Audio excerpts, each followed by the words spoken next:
sampean gimana tuh orang-orang ini kan mungkin ada yang memang meninggalkan kerjaannya ya, jadi mereka ikut 3 bulan di sini tuh. Kalau sampean ngomentari pengorbanan tuh gimana tuh Mas? Memang karena 3 bulan ya, jadi dengan sangat terpaksa mereka meninggalkan pekerjaan. Ya dalam tanda petik mereka ini jobless.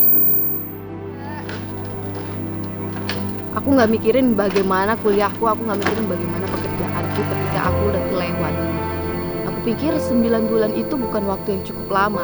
Yang namanya belajar butuh waktu yang pasti yang paling lama. Dalam kesehariannya para warga belajar ini, mereka akan mulai kelas itu sekitar jam 8:30 pagi. Biasanya diawali dengan senam pagi ataupun olahraga bersama. Dan kemudian kelas biasanya akan kita mulai jam 9.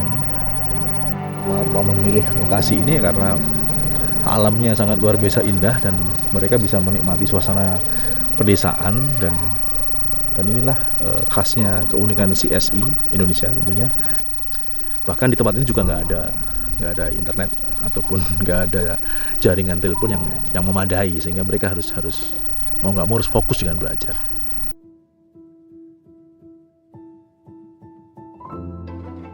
Metode pembelajaran yang digunakan adalah metode pendidikan orang dewasa, di mana peserta ditempatkan juga sebagai narasumber.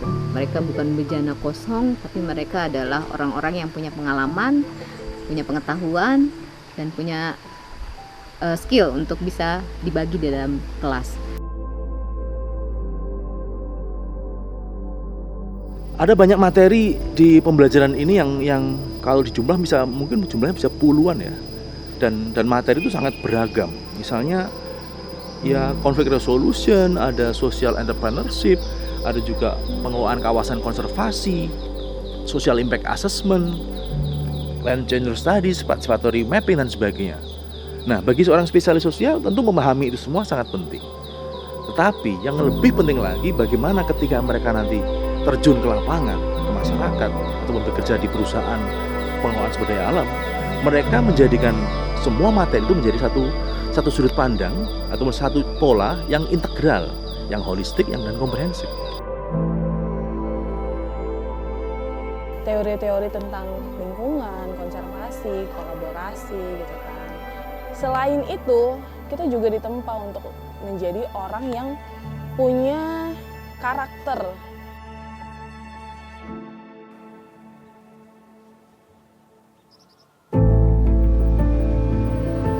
Jadi orang yang sudah belajar selama hampir 2 bulan itu masih punya semangat spirit, semangat berdebat yang luar biasa, semangat saling bertukar pengalaman, bertukar pikiran tentang bagaimana soal-soal sosial. Siapa yang bilang nggak ada artinya? Aku yang bilang. Bagi ibu nggak ada artinya, tapi bagi kami itu berarti loh. Konflik personal juga menjadi bagian dari dinamika kelas. Ada yang kemudian berpengaruh pada proses pembelajaran, yang kemudian ngambek-ngambekan itu alami ya. Apapun yang saya dapatkan di sini, tentu saja itu sangat menunjang proses saya berkembang ke depan seperti apa. Ya ini bisa menjadi pilihan hidup gitu, bisa menjadi jalan hidup. Ilmu itu mendekatkan kita dengan banyak hal. Teman, relasi, lalu pekerjaan, lalu peningkatan taraf hidup. Setidaknya lewat pengetahuan kita sudah mulai berubah. That's where the real impact begins, but the true impact is across the career and the lifetime of the participant. Kita mendorong mereka untuk memahami bahwa pemberian informasi itu tidak hanya kalau di tahapan kan hanya ada urutan-urutan yang tahapan. Tidak hanya itu, tapi bagaimana memberikan informasi yang lengkap, detail kepada masyarakat dan masyarakat memahami informasi yang diberikan sebelum memberikan keputusan. Bawang, Borneo! Kita terus papar mereka dengan bagaimana membangun kebersamaan, terus bagaimana membangun kekompakan, kerjasama tim dan yang lain-lain, itu yang memang sangat bermanfaat bagi mereka untuk terjun ke dunia sosial.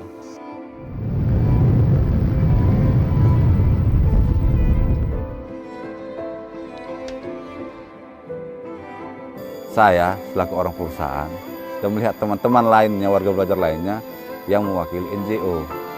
Tetapi seiring perjalannya waktu dan materi-materi pembelajaran yang kita terima di sini, akhirnya mindset saya melihat mereka sudah berubah.